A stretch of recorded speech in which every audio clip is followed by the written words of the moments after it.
Hello students, solutions में आज हम करेंगे लोअरिंग ऑफ वेपर प्रेशर, वाष्प दाब में कमी आना। जब हम सॉल्वेंट में सॉल्यूट डिज़ोल्व करते हैं तो सॉल्वेंट का वेपर प्रेशर कम हो जाता है, या हम कह सकते हैं कि सॉल्यूशन का वेपर प्रेशर सॉल्वेंट से हमेशा कम होता है।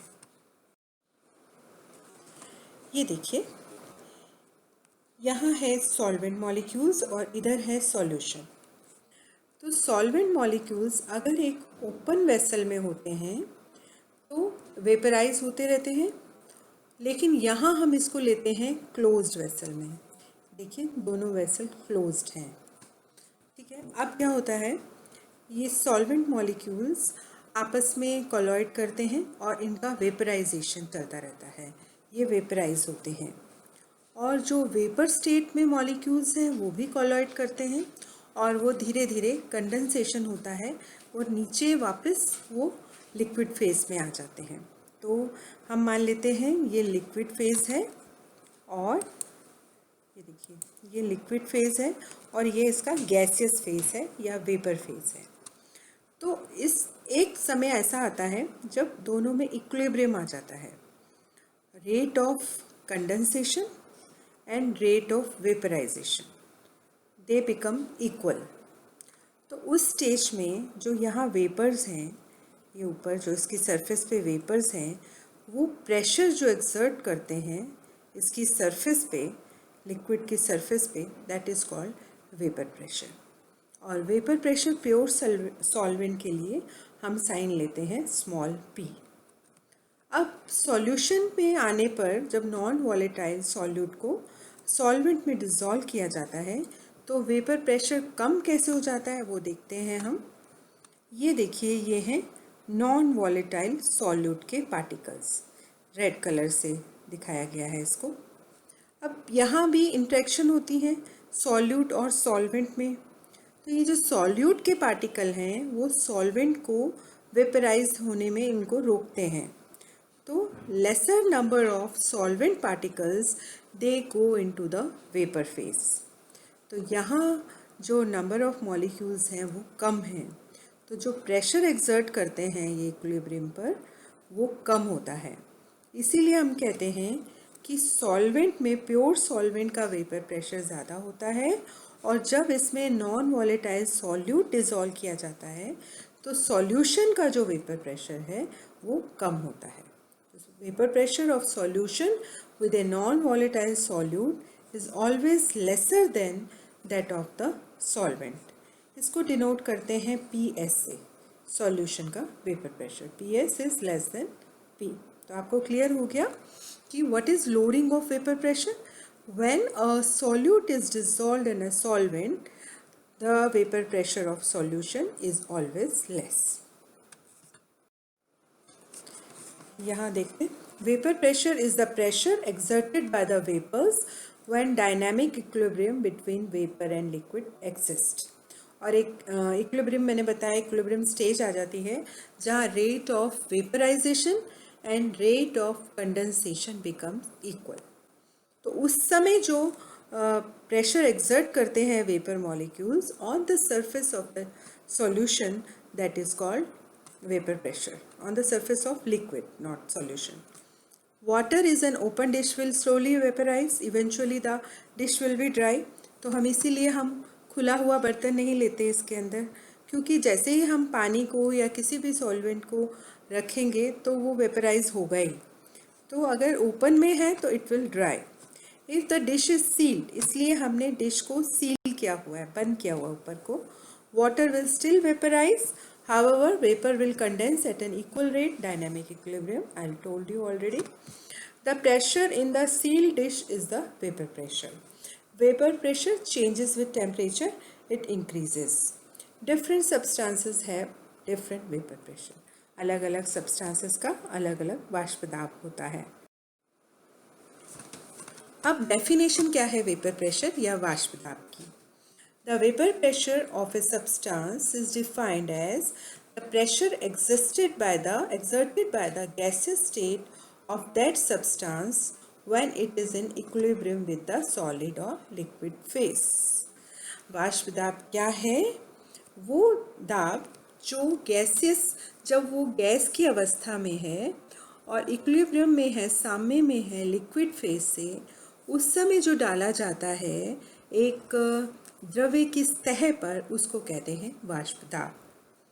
अब लोअरिंग ऑफ वेपर प्रेशर क्या होता है?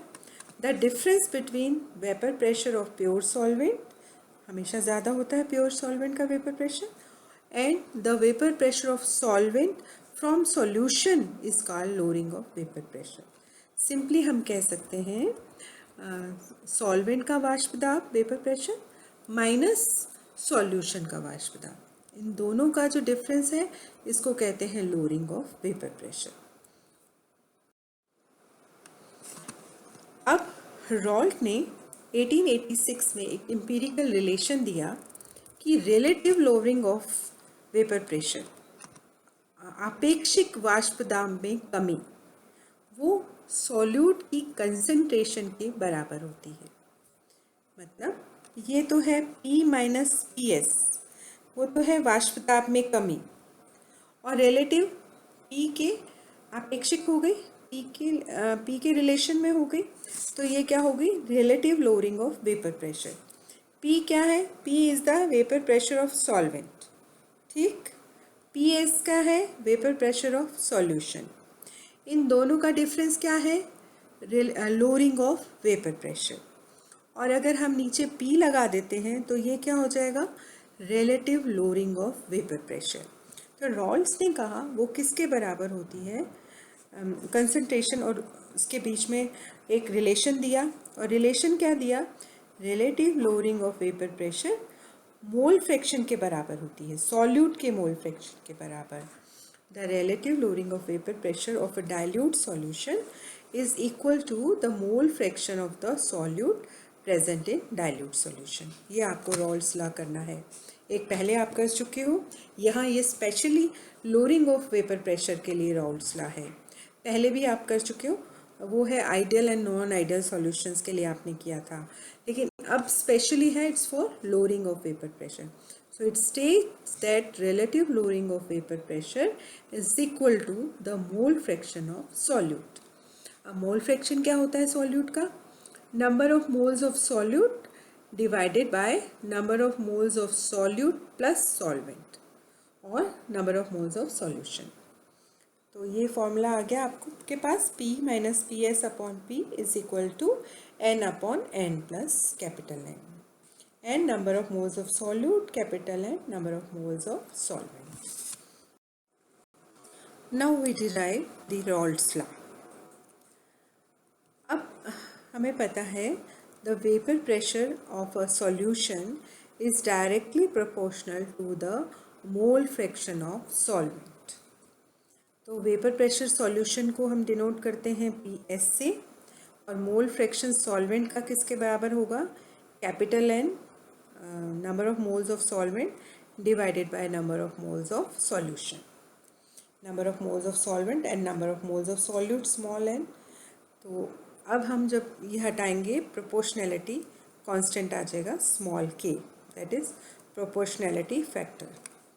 इन केस ऑफ प्योर सॉल्वेंट, अगर हम प्योर सॉल्वेंट लेते हैं तो स्मॉल n ज़ीरो होगा, नंबर ऑफ मोल्स सॉल्यूट के ज़ीरो होंगे, तो हमारे पास रिलेशन क्या आ जाएगा?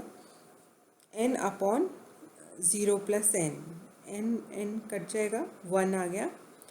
तो now from equation 1 the vapour pressure of solvent is equal to P is equal to small k। ये हो गया 1, पूरा फैक्टर 1 है, तो P is equal to small k। अब हम इसको प्लेस कर देंगे यहाँ पर P, k की प्लेस में हम लिख देंगे P।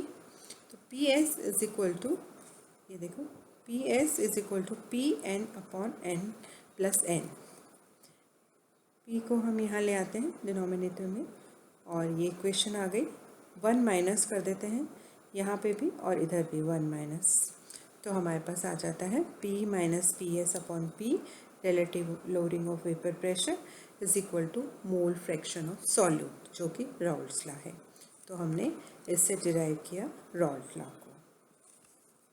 अब आप यहाँ देखो, अगर डाइल्यूट सॉल्यूशन होगा तो स्मॉल एन के कंपेरिजन, कैपिटल एन के कंपैरिजन में नेग्लिजिबल हो जाएगा।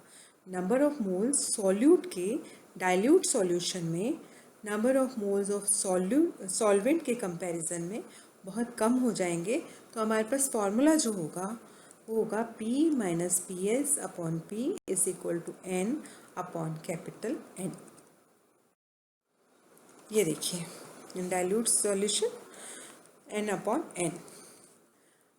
W weight of solute, capital W weight of solvent, M molecular weight of solute and capital M molecular weight of solvent।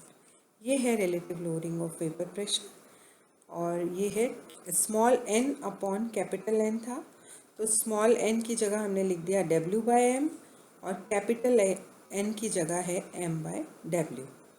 तो अब इस फॉर्मूले से हम small m molecular weight of solute derive कर सकते हैं, कैलकुलेट कर सकते हैं।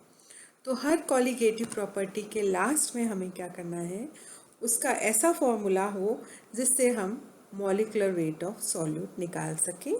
और आपको पता है colligative properties depend upon the number of molecules of solute molecules, but they do not depend upon the nature of solute molecules। तो आज के लिए इतना ही बच्चों, थैंक यू सो मच।